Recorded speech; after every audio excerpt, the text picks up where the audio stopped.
inimene, kes on pühendanud suure osa oma elust muinasjuttudele, jutuvestmisele ja jutustamisele. Piret Päär, tere hommikust! Tere hommikust! No selle sama kultuuriaasta raames teil nüüd on ka tulemas üks jutuvestmise üritus. Mis üritus see täpselt on?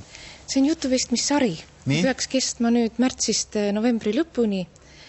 See jätkab senimaani muinasjutukooli tööd. 20 aastat me tähistame sellel aastal sünnipäeva. Ja peaks meelitama inimesi jälle lugude juurde, mitte ainult muinasjuttude juurde, vaid üldse lugude juurde meie elust, meie ümber, inimestest ja just täiskasvanuid. See on lugude jutustamine, mitte lugude lugemine raamatust. Ei, ikka jutustamine, nii nagu see kõige loomulikum viis peakski olema. Inimene istubki nii nagu teie praegu ja lihtsalt niimoodi säravate silmadega tal on see jutt läbi loetud, endal läbi mõeldud. Need inimesed, kes nüüd räägivad jutuvestmisest, on kõik professionaalsed jutuvestjad. Mis see tähendab professionaalne jutuvestja? See tähendab seda, et nad on pühendanud oma elu sellele ja see on nende amet. Meie oleme tahtnud rääkida need 20 aastat jutuvestmisest pigem kogukonna tasandil. Sellest, et meil kõigil on õigus rääkida lugusid oma kodus, kodust väljas, sõprade hulgas, sugulaste hulgas, mingis väikses kogukonnas. Aga eks me seda tegelikult igapäevaselt teemegi. Me teemegi seda teatud määral, aga pigem on ikka inimestel kergem oma elust rääkida läbi kindlate hinnangute ja hoiakute, saab kiiresti ära öeldud ja ongi kõik. Lugu tähendab midagi rohkemat. Looks on vaja aega, looks on vaja selleks, et inimesed lugu rääkida, on vaja seda kogukonda, kes kuulab ka, olgu kas või 1 või 2 inimest, aga selleks on aega vaja. Need professionaalsed jutuvestjad, ma arvan, räägivad ka kõik sellest samast, mis tähendab inimesele lugu, mis tähendus sellel on tema elule. Kas ühel lool peabki olema üks korralik sissejuhatus, siis tuleb kulminatsioon, lõppunkt, nii nagu lapsi õpetatakse kirjandid kirjutama. Mis asi on, milline on hea lugu, Piret? Hea lugu? No ma räägin kohe ühe hea lugu. Nii, üks lühike hea lugu. Jah, see on minu enda perekonnast üks lugu. Minu isa oli pillimees, külapillimees, pulmapillimees. Ja ema oli tema naine. Ja isa tuleb ühel pühapäeval jälle kuskilt pilli mängimast. Tuleb sealt, meil on Sirelpuu mägi, tuled sealt alla, seal on Tammede allee niisugune, aga Tammede allee kõrvale jäi kartulipõld. Ema võtab kartult seal ja hõikab, et Harri, kas sa ei tule ka kartult võtma appi? Isa mõtleb hetke, ütleb, et ja, Ninni, ma käi tuan ära, siis ma tule küll. Ja siis tuleb tagasi, taburet on kaasas, istub sinna kartulimaa veerde ja ütleb, et tead, Ninni, ma mõtelsin, et ma mängi sulle parem pilli. Ja nii ma olen öelnudki, et see on üks ilusamaid armastuslugusid minu juturepertuaaris. Nii nad elasidki, et isa mängis pilli ja ema võttis kartult. Väga kena. Piret, me oleme palunud teid täna siia koos 3 raamatuga, mis kuidagi selle jutu vestmisega seoses ka teile olulised on. Mis raamatut te kaasa võtsite? Ma olen viimasel ajal hakanud mõtlema, et võib-olla see inimese hing ongi peidus kuskil lugudes.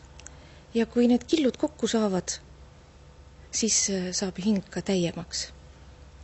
Siin on üks raamat, milles on minu hing, tükike hinge, Walter Mäkken, Jumal lõi pühapäeva. Ta on väga hea kirjanik ja väga hea jutuvestja. Ta ütleb väga vähega väga palju. Nii, see on esimene. See on esimene raamat. Teine raamat on üks Eesti kirjanik. Ja ma olen jälle öelnud, et väga palju ja väga kerge on tänapäeval kirjutada raamatut. Väga paljud kirjutavad raamatuid. Mõned nendest on kirjanikud ja nende kirjanike hulgas on ka mõned jutuvestjad, sest kõik kirjanikud ei jutusta ka lugu. Nad kirjutavad midagi muud, aga see ei ole alati lugu. Ja Henno Käo on minu jaoks üks selline mees, kes räägib lugusid kirjutades. Kuigi ta on meie hulgast juba ära läinud, ütlen ma ikka, et ta räägib lugusid, sest need kestavad veel siiamaani. Ja see raamat, kui veel telekat ei olnud, pajatabki sellest ajast, kui veel telekat ei olnud, kui oligi aega lugusid rääkida, kui lool oli tähendus. Kui inimene sai aru, et lugu võib pühitseda tema elu või tõsta selle natukene argipäevast kõrgemale.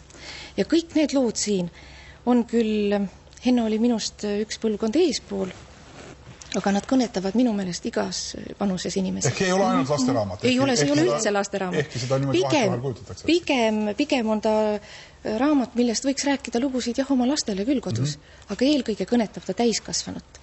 Ja minu meelest väga suure hingega ja südamega on need lood siia kirja pandud.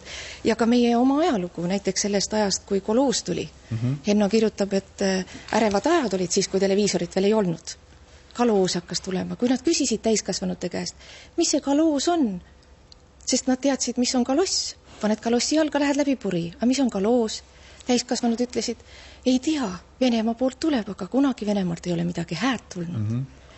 Ja siis kaloos tuli ühel päeval. Kõik aeti kaloosi, kõik oli kaloosi oma.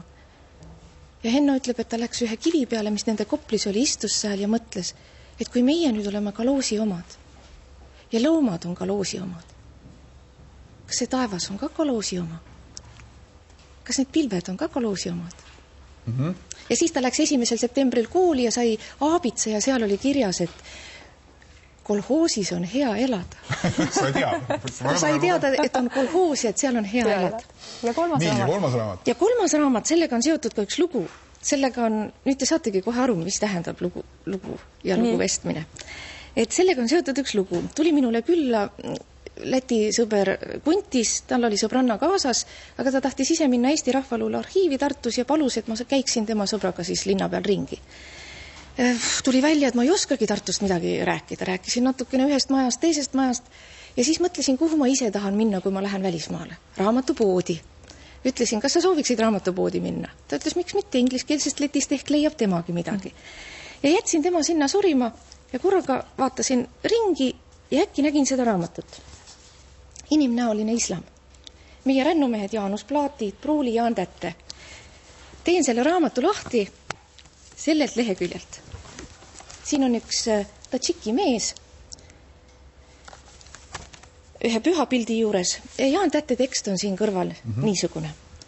Küsisime, millega te siin Tadžikistani mägedes tegelete, kui õues on -30 kraadi külma ja kott pime? Vastati, siis oleme perega koos, räägime lugusid ja naerame. Jaan ütleb, ma tahaksin väga neid lugusid kuulda ja koos nende perega naerda. Aga siis ma küsisin, kas te tülitsete ka vahetevahel? Ja mõtle, nemad ei saanud aru, mis ma küsisin.